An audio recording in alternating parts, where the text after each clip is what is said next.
Hello, hello, hello. Bonjour, bonsoir à tous. J'espère que vous allez très bien. Quant à moi, Dieu fait grâce. Je vous souhaite la bienvenue dans la cuisine d'inspiration saveur culinaire. Merci à tous mes abonnés anciens comme fidèles aux nouveaux. Je vous souhaite la bienvenue. Et aux visiteurs, merci beaucoup de votre passage. Soyez tous bénis.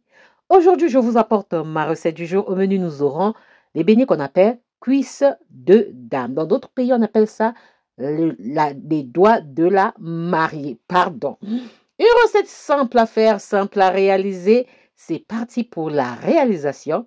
C'est parti. Pour ça, j'aurai besoin de ces quelques ingrédients pour réaliser ma recette du jour. Donc, nous aurons besoin d'1 kg de farine de blé.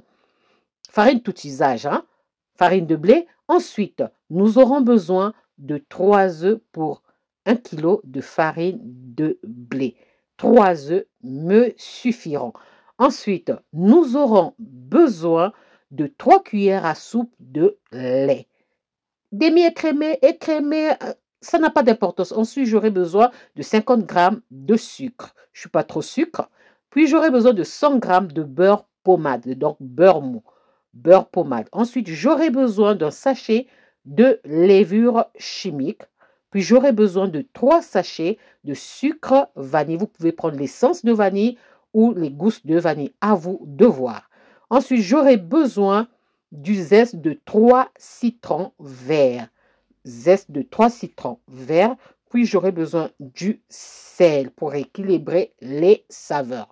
Voilà, ça c'est mes ingrédients pour réaliser ma recette du jour. Passons à l'étape suivante. Je verse le sucre dans un saladier. Ensuite, je vais ajouter le sucre vanille, les 3 sachets. Ensuite, je viens ajouter mon beurre pommade. Donc, beurre mou, beurre pommade, vraiment pommade. Voilà, on ajoute notre beurre. Ensuite, on va venir mélanger les 3 ingrédients jusqu'à ce que ça blanchisse. Donc, que le sucre vanille et le sucre normal, plus le beurre, puissent bien se mélanger. Voilà. On mélange, on n'hésite pas. Vous pouvez faire cette recette en utilisant le robot de cuisine. Voilà, ça c'est bien mélangé. Et là maintenant, on va venir ajouter nos œufs. On va ajouter un à un. On ajoute un œuf et on mélange. Ça doit bien s'incorporer. Ensuite, on vient ajouter l'autre œuf jusqu'à ce qu'on va ajouter les 3 œufs. Donc, à chaque fois qu'on ajoute on ajoute l'œuf, on mélange très bien. Quand c'est bien mélangé, on vient ajouter l'autre œuf, ainsi de suite. Voilà. Après avoir ajouté mes œufs et bien incorporé, je viens ajouter ma farine. Moi, je tamise toujours ma farine pour éviter qu'il y ait trop de grumeaux. Donc, on ajoute la farine. Ensuite, on vient ajouter la levure chimique.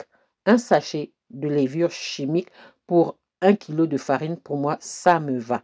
Ensuite, on vient ajouter le sel. Demi-cuillère à café de sel pour équilibrer les saveurs.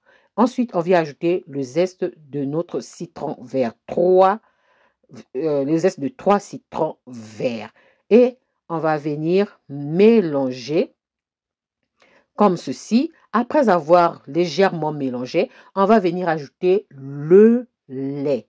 Moi, j'ai utilisé 3 cuillères à soupe de lait. Pour moi, c'était suffisant. Il ne faut pas trop en mettre. Donc, 3 cuillères à soupe de lait, pour moi, c'était suffisant. Parce qu'on a besoin d'avoir une pâte compacte, pas collante. Donc, il faut faire attention. Et là, on mélange très bien. Après, on continue à mélanger. On pétrit en même temps. Pour pétrir, j'ai pétri au moins 8 minutes. Au robot, c'est moins. 8 minutes. Après avoir pétri, on forme une boule. On laisse reposer au moins 30 minutes. Et 30 minutes après, on revient. On va maintenant former des boules. Vous pouvez faire la pâte pour réserver au frigo pendant 24 heures ou même au congélateur, et 2 jours après, vous pouvez décongeler, faire votre recette. On forme des boules. Ensuite, on vient faire des boudins. En faisant des boudins, on va faire comme si on réalisait des quenelles.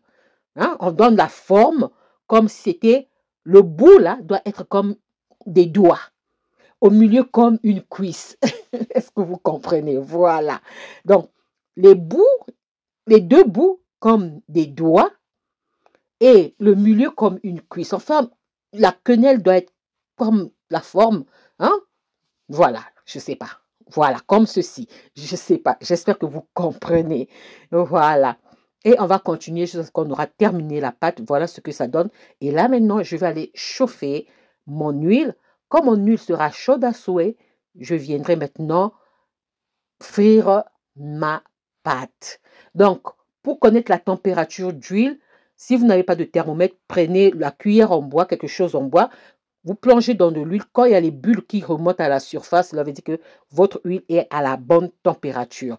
Donc voilà, ça ne doit pas être trop chaud, sinon ça va brûler. Là, moi, je suis en train de frire ça sur feu moyen. Donc entre feu doux et feu moyen. On laisse frire au moins 6 minutes. 6 minutes sur feu moyen. On joue entre les deux feux, feu doux, feu moyen. Voilà. Quand il y a la mousse comme ça veut dire que c'est le beurre qui a joué, hein? Rien d'autre. Quand c'est bien doré, on retire du feu et c'est prêt. C'est vraiment simple à faire, simple à réaliser.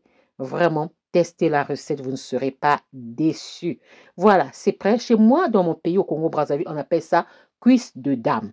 Dans d'autres pays, on appelle ça doigt de la mariée. Voilà pourquoi les bouts sont comme des doigts et au milieu, c'est comme la cuisse. Voilà. Ça, c'était ma recette du jour. Comment est-ce que je réalise les cuisses de dame ou encore doigt de la mariée. Une recette simple à faire, simple à réaliser. J'espère que la recette et la vidéo vous plaira. Si la recette et la vidéo vous ont plu, alors les amis, n'oubliez pas de liker, de partager et de vous abonner à la chaîne. C'est croustillant à l'extérieur et fondant à l'intérieur. Vraiment, je vous souhaite une bonne dégustation. J'espère aussi vous retrouver à la prochaine recette si Dieu le veut. Alors, je vous dis à la prochaine recette. Ciao, ciao. Merci à vous. Ciao. Merci à tous. Soyez bénis à la prochaine vidéo. Bye. Merci.